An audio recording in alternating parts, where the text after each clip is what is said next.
Dial in.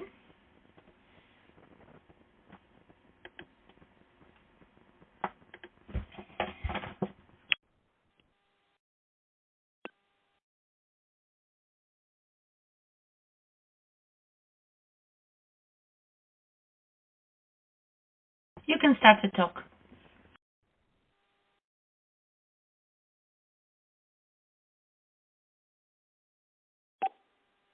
Hi, good evening. I'm Christine Jones, a conservative Republican candidate for governor here in Arizona, and I appreciate you joining me on the call tonight.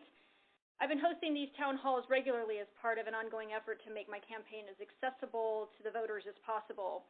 We're going to wait a minute to let some more people join, and in the meantime, if you'd like to ask a question at any time during this call, you can press 0, and I'll take as many questions as I can over the next hour. Also, if you'd like to stay in touch with us in the campaign, you can press 7 at any time, and you'll be connected to a live operator who will be happy to take down your email address. And once you've talked to the operator, you'll be immediately connected back to the call where you can listen or ask questions at your pleasure. Again, I'm Christine Jones, a conservative candidate for governor here in Arizona, and we're going to get started with the questions momentarily. In the meantime, let me just tell you a little bit of background. Last October, I formally announced my candidacy for governor, and since then, we have traveled all over the state, almost 30,000 miles, trying to meet and chat with as many citizens as possible. As a non-career politician, I think it's important to give citizens an opportunity to ask questions of me directly and to find out where I stand on issues and learn more about the conservative leadership I can provide to our great state. As I said, I'm not a career politician. I am straightforward and plain-spoken, and so if you ask me a question, I will give you an answer. As we wait for a few more people to join the call, I'd like to take a minute to outline my positions on our state's most pressing issues, and then we'll talk with you about our illegal immigration crisis. At the outset, I'll tell you I am an unapologetic conservative, and I have a vision for an even better Arizona. I believe Arizona is one of the last great free states in this country, and it is my strong desire to keep it that way. Again, for those of you just joining the call, I'm Christine Jones. I'm a Republican candidate for governor here in Arizona.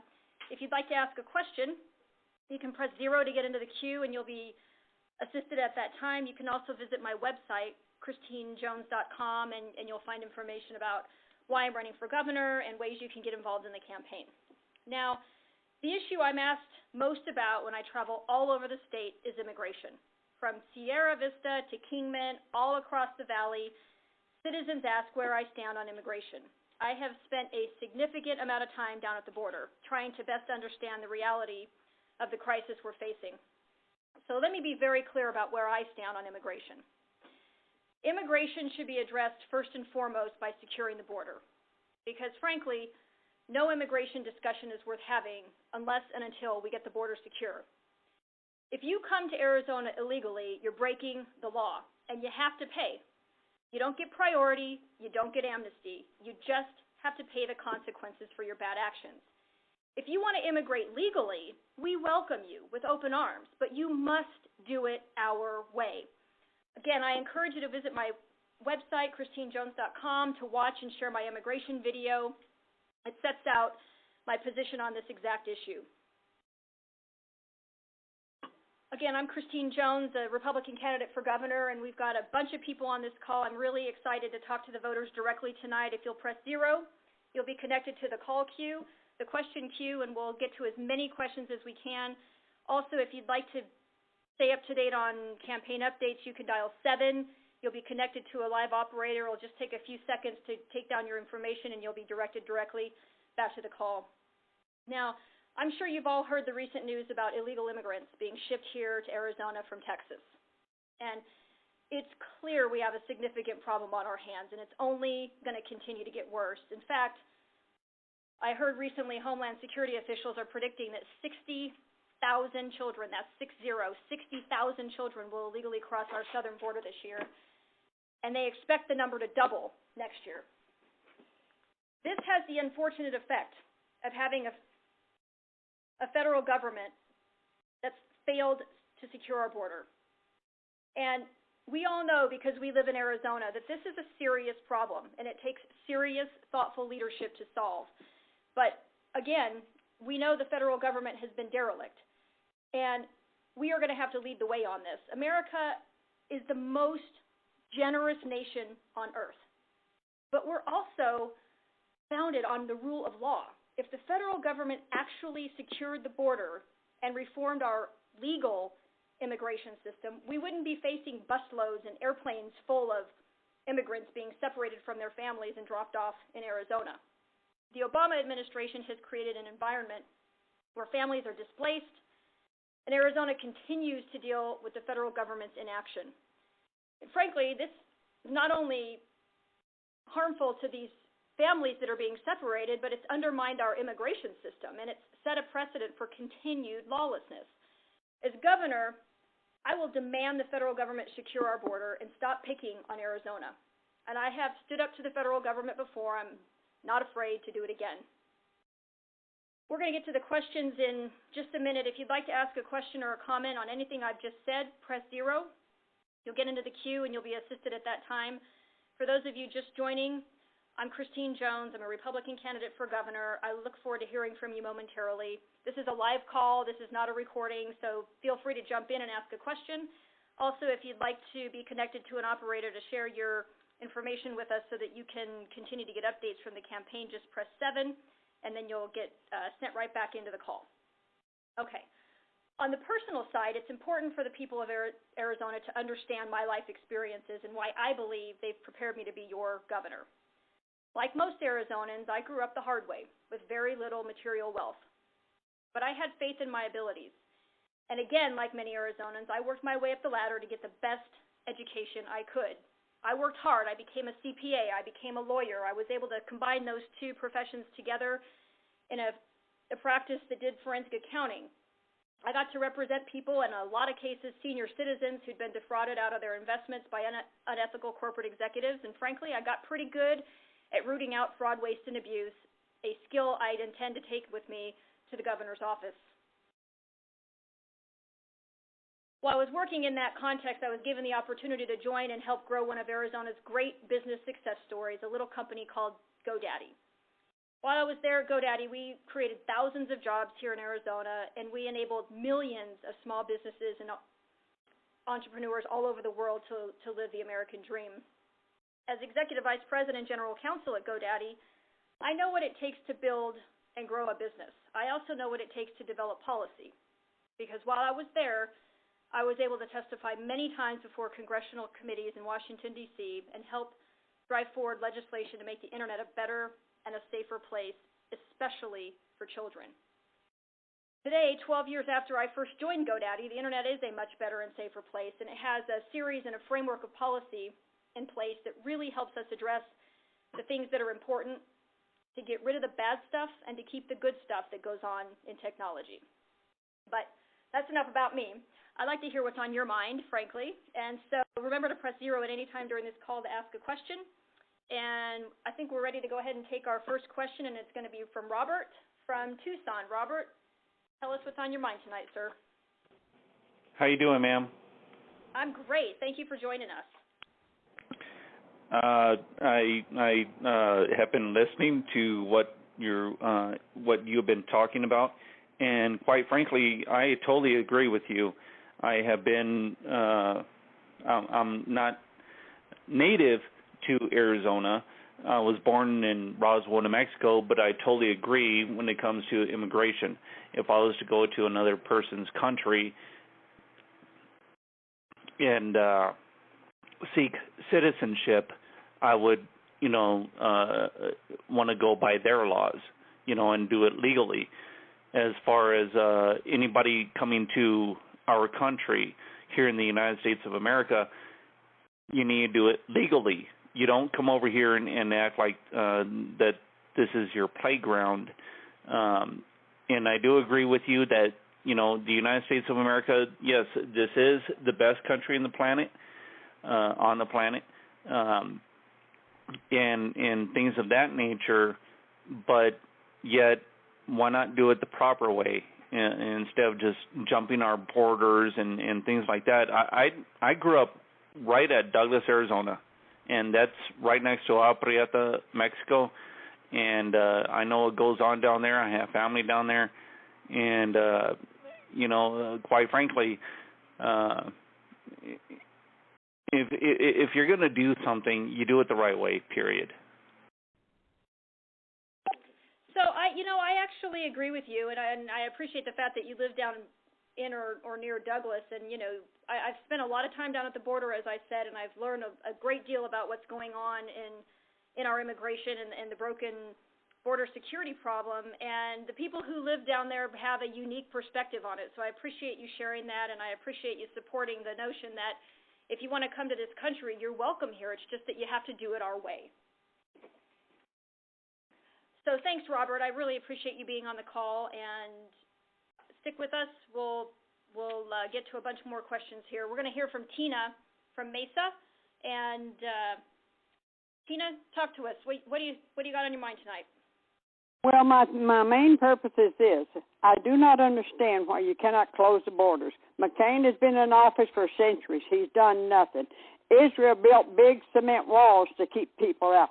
What is wrong with America? Every country, you have to come in the right way except America. And everybody that runs says, oh, we'll close the border, we'll close the border. Once they get in office, they forget all about it.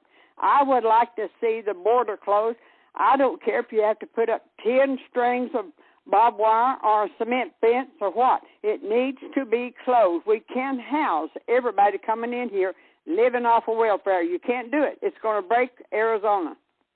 Yeah, I actually agree with you, Tina, and it's one of the reasons that I'm running, because it feels a little bit like particularly with respect to Congress, they are not going to fix this for whatever reason. If they wanted to fix the border, they would have done it decades ago. And so I really believe, truly, after having spent a lot of time at the border, that this is an issue where Arizona is going to have to lead the way, and we can do it through both the use of our local and state law enforcement, through the use of technology, through the use of a physical barrier. There are things that we can do here in Arizona that will make it safer for Arizona citizens, and as governor, I can think of no higher call and no higher cause than to keep the citizens of this state secure and stable. And so it's a big priority of mine, and as I said, it's the number one issue people want to talk about as I travel all over the state. So thank you for pointing that out, and I hope that I can count on your support to help me get there and help me chart a course to border security once and for all, at least for the state of Arizona. So thanks, Tina. Again, if you'd like to ask a question, feel free to press 0, and you'll get into the queue and be assisted. If you'd like to share with us your email address and stay updated on campaign information, you can press 7, and you'll be connected to a live operator. And once you talk to the operator, you'll be connected right back to the call. Again, free of charge. We're not going to ask you for anything, just trying to stay in touch with some of the voters. Okay, let's go to Marcia from Tucson. Marcia, how you doing tonight? Well, I'm doing fine, thank you. I've got one thing to say as far as immigration goes. I think the law that says if they have a baby in this country, that baby is an American citizen. Wrong. Only if they come into our country the right way. There are already laws on the books, and nobody listens to them. It's called, you want in this country, do it the right way. The other thing I want to know is, where do you stand on gun ownership? Well, I'll take the second question first. That's an easy one for me. I just did my 19th Second Amendment event this past week. I've done Second Amendment events all over the state in gun stores and gun ranges, and I've done it for two reasons. One is because I am a fierce defender of the Constitution, and the Second Amendment really is a way to demonstrate my seriousness about it, because we all acknowledge that the Second Amendment gave us the first, and it gives us the ability to protect and to preserve all of the others. So I stand by the Second Amendment. I am opposed to any limitation on your Second Amendment rights, and I tell you what, having had a chance to go to so many of these local communities and interact with voters in that context has been a real privilege, because there are a lot of people around this state who care about getting back to states' rights, understanding what the 10th Amendment says, and protecting your rights, not just under the Second Amendment, but under the First and the Fourth and the Fifth and the 10th and all the other ones as well. So it's something I take very seriously, something I've had a chance to stand up for, even in my life in the professional world, in a very unique way, and something I fully intend to do as governor. On the issue of babies that are born in this country, to illegal immigrant parents, this, of course, is a federal issue and something that the Congress is going to have to take up. But I hear that question a lot. It's a very difficult question because we are, as Americans, people of compassion, but yet we are a country founded on law. And we believe that if you want to be an American, you're welcome here. We have a fabric of generations of immigrants who have made this place incredible and made it exactly what it is. But if you long to be an American, you must do it our way. And at some point, we have to enforce the law that's on the books. This is one of the reasons why Sheriff Joe Arpaio up here in Maricopa County has been given so much criticism, because he's, like me, standing up for no amnesty, no priority. You got to obey the law and you got to enforce the law on the books. And for whatever reason, the federal government has decided they don't have any interest in doing that. Well, I, for one, am going to stand up with the sheriffs in this state who care about enforcing the law, and it's going to be something that we take very seriously when I'm the governor. So thanks for raising that, Marcia. I really appreciate you being on the call. Again, for those of you who are just joining us, I'm Christine Jones. I'm a Republican candidate for governor here in Arizona, and I very much appreciate you being on the call with us tonight. It's one of my strong desires to make myself accessible to voters, to hear from voters directly, to understand what's on your heart and mind, and so I very much appreciate you being on the call. If you'd like to ask a question, you can press 0, and you'll be connected to an operator. If you'd like to stay up to date on campaign updates via email, you can press 7, and you'll be connected to a live operator that can help you with taking your information there as well. So let's take the next question from Sharon in Phoenix. How are you, Sharon?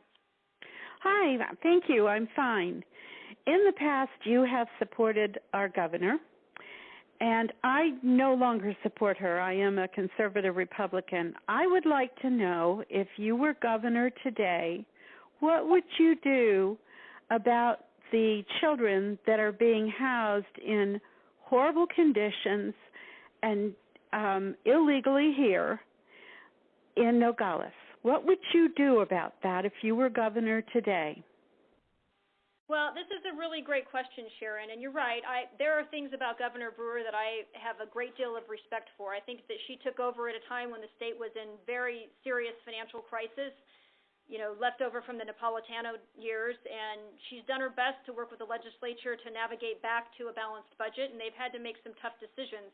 Of course, as with any leadership, there are things I disagree with. I would have done things differently on the 1-cent sales tax and probably the Medicaid expansion. I would have definitely done differently. But nevertheless, there are a lot of things that I respect about her, and I think she's been a person who's tried to achieve some success here in our state. She's also stood up to the federal government, and I admire that very much. As it relates specifically to these children, and, each day, of course, this is how these things go with the administration. We get more and more bits of information trickling out. First, we were told they were little kids, and then maybe it was some older kids, and then it was mothers and kids, and now we're being told that not only are they mothers and children, but they're also full-grown adult males with known tattoo symbols tattooed all over their bodies. So I'm wondering now if it's such a humanitarian effort, or if it's actually we're just being sold a bill of goods. But I think there's a couple of things the governor can do. Governor Brewer has already engaged in a couple of them. She's contacted the White House. She's contacted the leadership of the Senate and the House in Washington asking for relief. But really, this is a situation where the federal government has not stopped this illegal immigration at the border. Many of these immigrants are coming across the border in Texas from Mexico, and yet they're from Central America. So my question would be, if we can put these people on a plane and fly them to Tucson or fly them to Phoenix, why couldn't we put them on a plane and fly them right back to El Salvador or Guatemala? I see no reason why we should have to take on the burden and then be criticized for not doing it right, which of course you can imagine is probably coming, when we are nothing but compassionate people. So I do think it's a difficult situation and one that we'll have to face, and I suppose I'm going to have to face it too, because I suppose the federal government will continue to do things to punish Arizona because they don't like the fact that we stand up on immigration and that we try to enforce the laws on the books. So we'll continue to monitor that situation. And the last thing I want to do, and please hear my heart on this, the last thing I want to do is politicize it, because this is really serious business. We're talking about protecting our sovereign national border. This should not be used as a political ploy for people who are running for office in this state to gain notoriety or gain attention. I really feel like we should take this seriously and as a group and as a collective community come up with the best possible solution to solving this. So thank you for asking for that, and as I said, let's all continue to monitor this and we'll come up with the best solution on that together. Okay, we're going to take another question. Before that, let me just remind you, if you'd like to ask a question, you can press 0 to be connected to an operator. If you'd like to stay in touch with us as a campaign, you can press 7, and you'll be connected to a live operator there who will take down your email address, and then you'll be connected right back to the call. Again, free of charge. We're not going to ask you for anything. We just really want to hear from voters tonight. And by the way, I've told my campaign staff if I could do this every night, I would, because this is one of my favorite things to do is to hear from you guys. So, again, I'm Christine Jones. I'm a conservative Republican. I'm running for governor here in Arizona. I've never run for office before. This is a new adventure for me. I come to this with about 25 years of experience in the private sector, and I bring a level of professionalism, but not professional politics, and so maybe a little bit different look at a candidate for you tonight. Let's go to Helen from Hereford and hear what's on your mind, Helen. Hi, Ms. Jones. Thank you for taking my call. I'm from Germany. I live here 20 years, and I'm legally here. And yeah, I know in Mexico it's different. It's harder to make it legal, but I think by the time they come over here, they have to pay somebody else to help them come over here. All this hardship they have to endure, I always think by that time they might as well can start the process in Mexico and come here legally. I'm personally a little bit outraged that I had to pay $600 to renew my green card the last time, up from $100 10 years earlier. So I'm not looking very kindly to people who just take advantage and come here and use the system and want to live here for free and so on, when I had to pay my dues too. But what I'm really interested in right now is how would you make the government do anything? Because right now, I don't think anybody can make Obama do anything he doesn't want to do. And I don't know, what would you do? Well, first of all, let me say, Helen, thank you for being a legal immigrant. We hear the most compelling stories, and as we've traveled all over the state, we've met many, many immigrants from so many different countries who have amazing stories of working hard and paying a lot of money and really, really trying to navigate the immigration system, and boy, are they proud Americans. So thank you for being legal, and thank you for caring enough about the law to follow that path. You prove something that we said all along, which is that if you long to be an American, you are welcome here as long as you do it our way. So thank you very much for being a perfect example of how this can work. The federal immigration law, of course, is in the hands of Congress. And we know that Congress is not getting anything done on this. They've been looking at this for many, many years, and they have not made progress. So here's what I have decided is the thing for the governor of Arizona to do. We have to focus on getting the border secure. We can't secure the border in Texas, and we can't secure the border in California. We can secure the border in Arizona, and that's my top priority in immigration, is to say we must know who's coming and going. And that takes technology. As a person who's grown a technology company for almost 11 years, I can tell you there are readily available technologies we can put in place to help monitor who's coming and going so that we know which of the 50% of the illegal immigrants in the country have become illegal by virtue of overstaying a visa, for example. The second thing we have to do is we have to have a presence at the border. It is a universal human condition that people respect authority in uniform. We have to have a presence of uniformed troops on the border. And then the third thing is there has to be a physical barrier.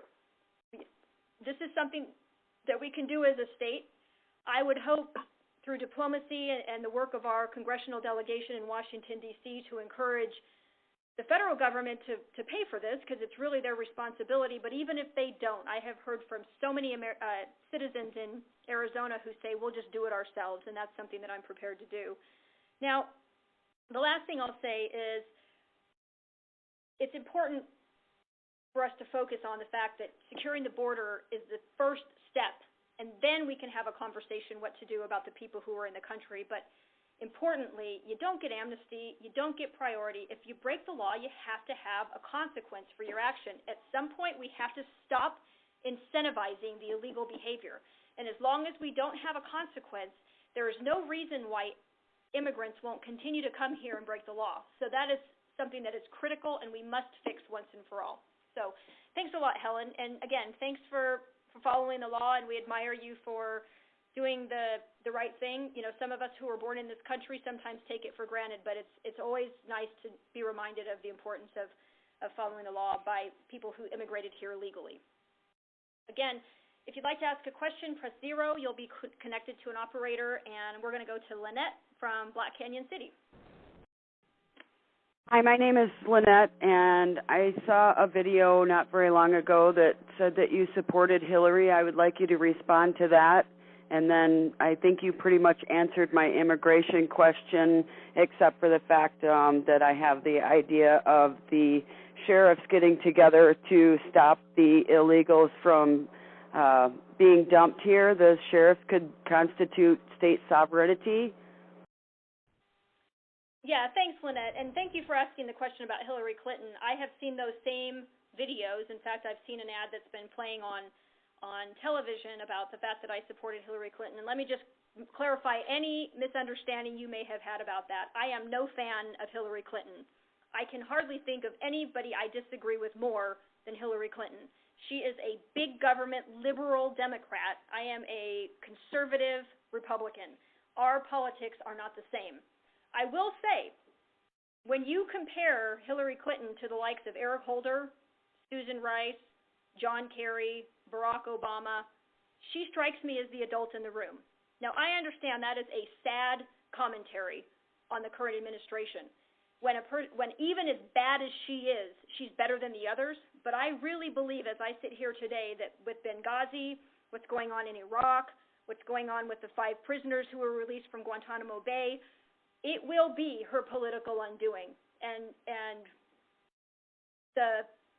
at the end of the day, you and I will get to look back in retrospect and say, you know what, she should never have been the Secretary of State. She should never have been a presidential nominee. And in the end, we're going to elect a Republican to take over and try to redeem some of the damage that's been done by 8 years of a social democracy under Barack Obama. So thank you for asking that question. Quickly on the sheriffs working to secure the border, I do know of the 15 sheriffs in the 15 counties in Arizona, obviously several of them are very focused on this issue. 2 of the border county sheriffs, plus the sheriff in Pinal, plus the sheriff in Maricopa, very focused on this issue. The issue of securing borders between states, of course, is an issue that would be left to a time of very, very unusual circumstances, and the governor of Texas and the governor of Arizona have been in touch on this issue. The thing that's important to note is that all of us are victims, in some ways, of the federal government, because even Texas is being forced to take some of these immigrants in across their border against the will of the people in Texas. So I think this is something where the governors get together, the governor of New Mexico, Texas, probably California, and Arizona, and come up with a collective solution. So thank you very much for asking that question. Okay.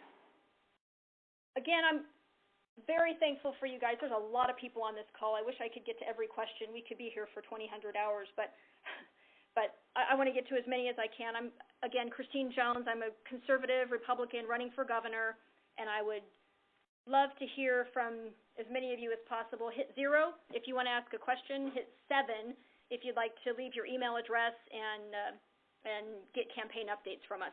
So at that, let's go to Bonnie from Tucson, and let's hear your question, Bonnie. Hi, my name is Bonnie. I live in Tucson right now. I am a Christian conservative Republican. I am almost 80 years old. I've been in Arizona for 60 years.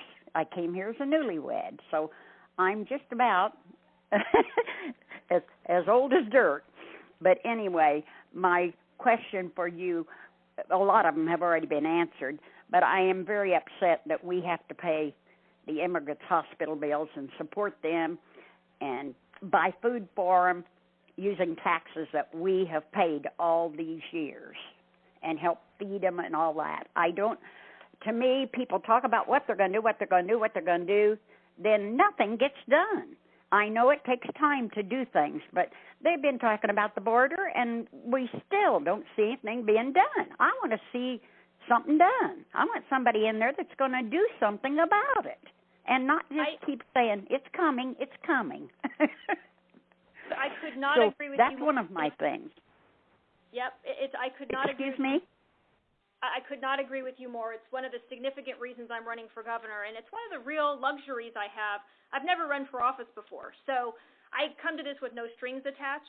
I don't owe anybody anything, and so I can just look at this through the same lens that you would as an ordinary citizen to say, maybe we're kind of a little bit tired of politics as usual. We're a little bit tired of people saying they're going to fix things and never fixing it, and really look at challenges for what they are, just statewide issues that require cooperation and leadership to solve.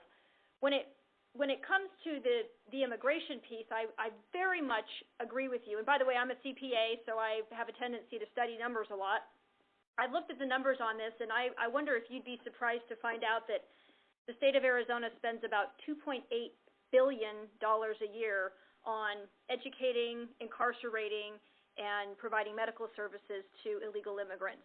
Now, I don't know how you feel about this, but that offends me, that law-abiding citizens, taxpayers of this country, are being charged $2.8 billion just in the state of Arizona on supporting people who are here illegally. I'm not okay with that. So one of my approaches is to say, we got to get the border secure.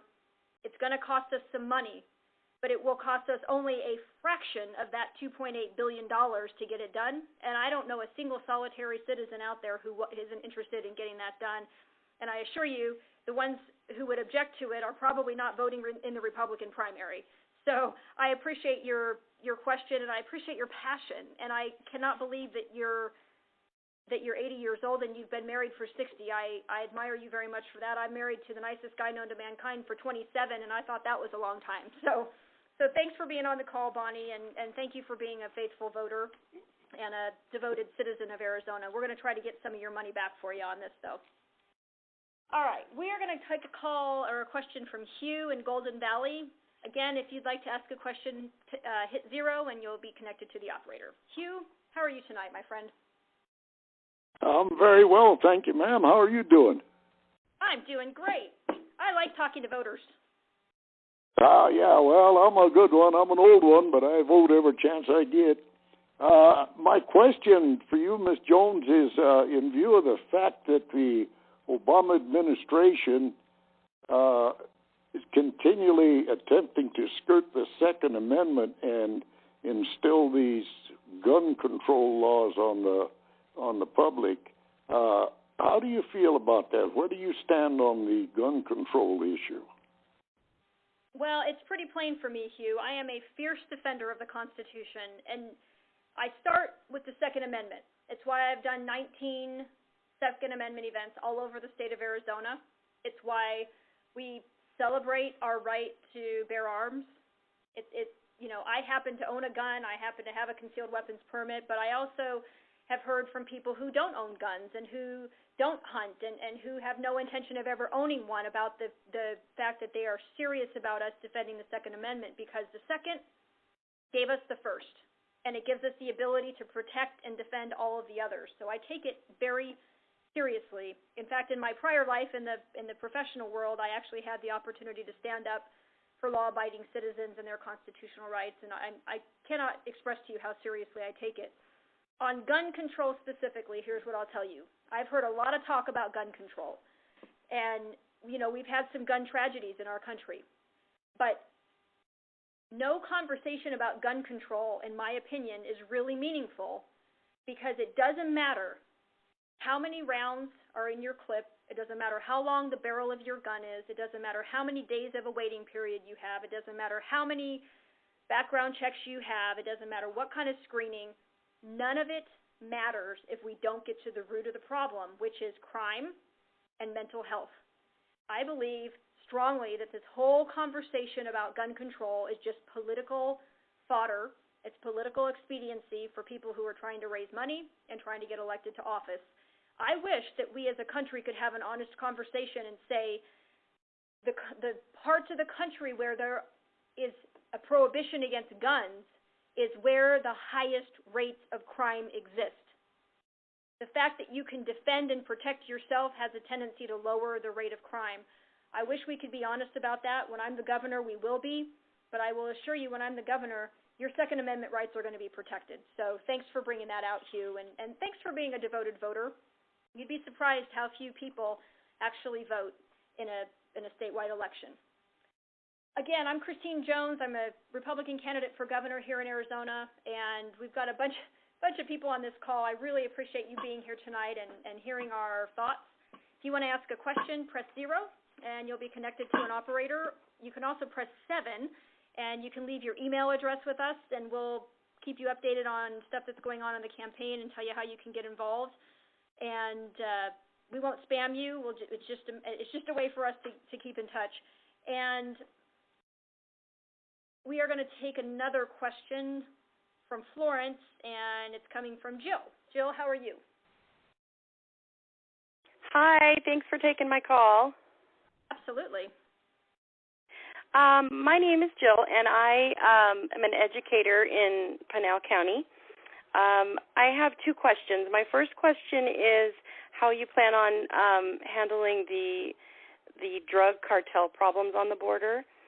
And my second question is, I'm curious as to know why the state of Arizona spends less money on students and more money on the incarcerated, and how do you plan on handling that? Well, first of all, thanks for being an educator. When my husband retired from the military, he became a high school teacher, so I have an even heightened sense of respect for people who do that every day. We have a very good view into what's going on in the classrooms on a day-to-day basis, and it's why ensuring that each child in Arizona has an excellent education is one of the significant, the 3 prongs of my platform and policy vision, because education was the thing that made me a success in life, and I really believe that every child should have the opportunity. So thanks for spending your days and nights doing that. I understand it's a sacrifice. In terms of drugs at the border, there are a couple of things we can do. Obviously, the single most important thing we can do is to get the border secure.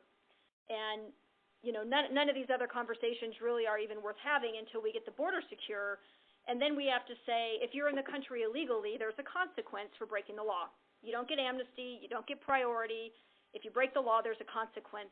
And just like you and I, if we were to break the law, you got to pay for it. And then, once we talk about that, we can get through to some of these other issues.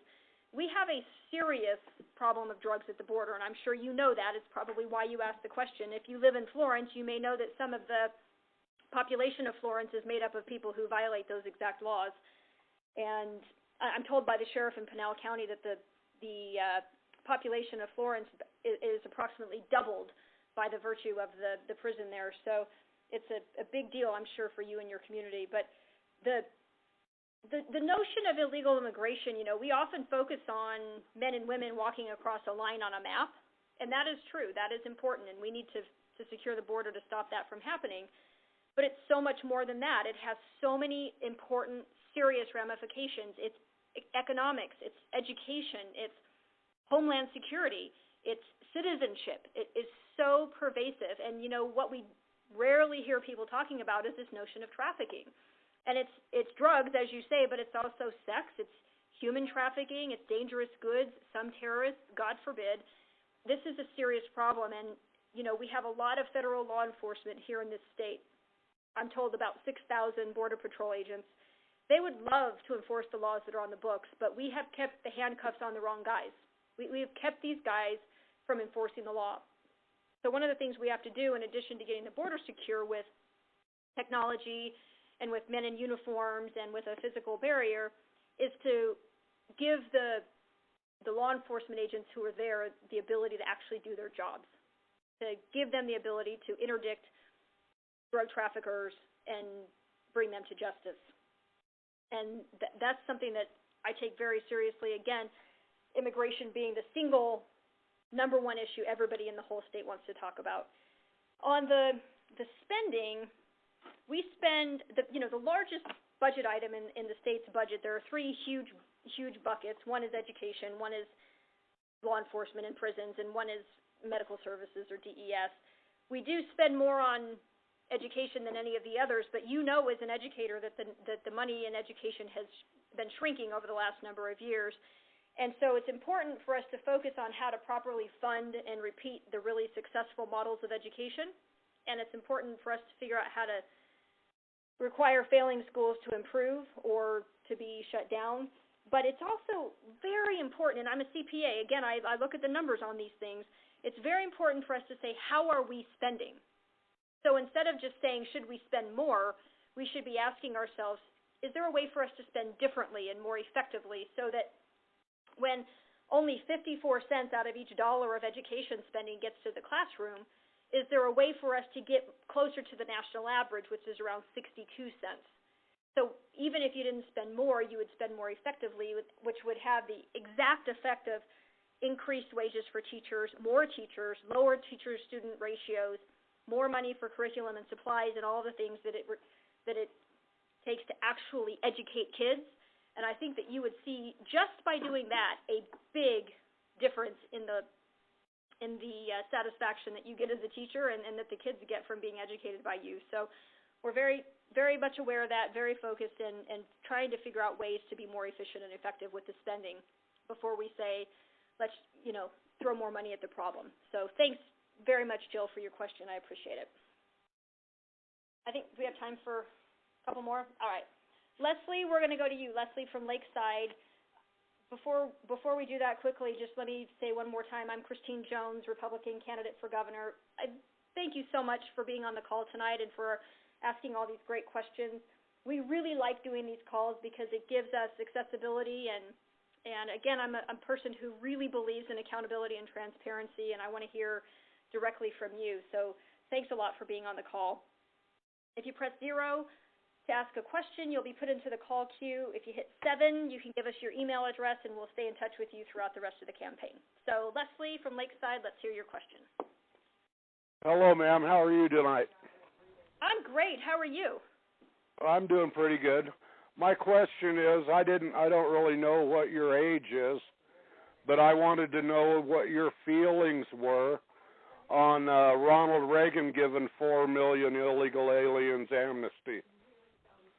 Well, I appreciate the age question. I have a tendency to sound younger than I am. I believe I was a senior in high school when that happened. I was very much aware of it at the time, and I was actually worked on both of the Reagan campaigns as one of the young Republicans, and so I was a big fan of his, and I remember being disappointed at the time, but I don't remember feeling so disappointed that it would have been something to protest or to really, get out and make a big deal out of. And maybe it was a result of my age at the time, but what I do know is that immigration policy did not serve us well. And, we tried this whole thing with granting amnesty before we secured the border one time before, and it did not work out well for us, because now we know we have another 11 or 12 or 20 or 30 or however many million illegal immigrants in this country, and if we give amnesty to them, guess what's going to happen the next time round? In another 25 years, we're going to have another 20 million. I mean, this is pretty easy to predict. So I would say, as much as I admire Ronald Reagan and as much as I hold him out in high esteem as a great conservative leader, even the Gipper makes a mistake once in a while, and I think on that one, he just got it wrong. So thank you for asking the question. I have met some people who were given amnesty under the Reagan plan, and interestingly, and they're United States citizens, they work for a living, they pay their taxes, they do everything they're supposed to do, but I'll tell you what, every one of these guys that I've talked to has said, don't do it again. Don't do it again. Don't make it so easy for people to come across the border and to break the law and have no consequences. And that's very compelling to me, that even the people who received amnesty under that policy are saying, you know what, we've seen this, we get exactly what's going on here. You are not going to solve this problem until you secure the border. And I think of all the people who who would advocate for that. It's interesting to me that people who actually came across illegally would even advocate for it. So I think that's right where we are. All right, I think we have time for one last question. And before I get to that last question, I want to say thank you again for everybody for being on the line. Again, at the end of this call, you'll be able to leave us a voicemail if we did not get to your question. And we do listen to every single voicemail. We do respond to every single question, and we appreciate your feedback very much. So if you'd like to stay on the line, you can do that. But before we get there, let's hear from Christine from Surprise. Last question for the night, Christine. Thank you. My question for you is, how do you differentiate yourself from the other Republican candidates in the primary, and especially Doug Ducey? Oh, great question. A couple things I'll say. One is there are several really great candidates in this race, and we've all been around the state together, and we show up at a lot of the same events, and we've all kind of gotten to know each other, and we actually, I think, like each other. I think there's something to recommend each one, and I really believe that each of these gentlemen loves the state, and I have a great deal of respect for them because of that. And they each have their own reasons for running for governor, which is separate from mine. Here's what I'll ask you to keep in mind about me. I have a unique set of life experiences, that have qualified me for this time in Arizona's history. I'm a CPA and a lawyer and worked in forensic accounting and all of those things. But also, I had the great good fortune of developing policy in a time when the United States Congress was very difficult to work with, and was able to get Congress to move in certain cases just by acknowledging issues for what they are. They're just challenges that require cooperation and leadership to solve. And by doing that, I was able to get people together and get policy put in place that made the internet today a better and safer place than it was when I started at GoDaddy 12 years ago. So I would say the single biggest thing that differentiates me from all of the other people in the race is I've never been in office before. I don't owe anybody anything. And my sense is, at least for this time and place in Arizona's history, untethered ideas, pragmatic solutions to issues that we all acknowledge exist will be something that helps to move the state forward, makes Arizona even a better place than it already is. A couple of other things I'll say. I have a different set of, obviously a different set of experiences than any of the other candidates. I would just invite you to compare the business backgrounds of the candidates, the experience level of the candidates, the success and the successes and failures and all of those things. But also, I know that I'm among the candidates that are considered to be the viable candidates in this race. I'm the conservative, and this is why I'm getting beat up by some of the guys in the establishment, because you can imagine how nervous the establishment get when this outside conservative message starts to resonate. And as we travel around the state, we feel the momentum. And we saw it in Virginia with Eric Cantor's loss. We feel this momentum of voters saying, we are tired of being told who to vote for. We're tired of politics as usual. We're tired of the same old business. We're ready for people who come to this without strings attached. And it's a significant luxury I've had in this race.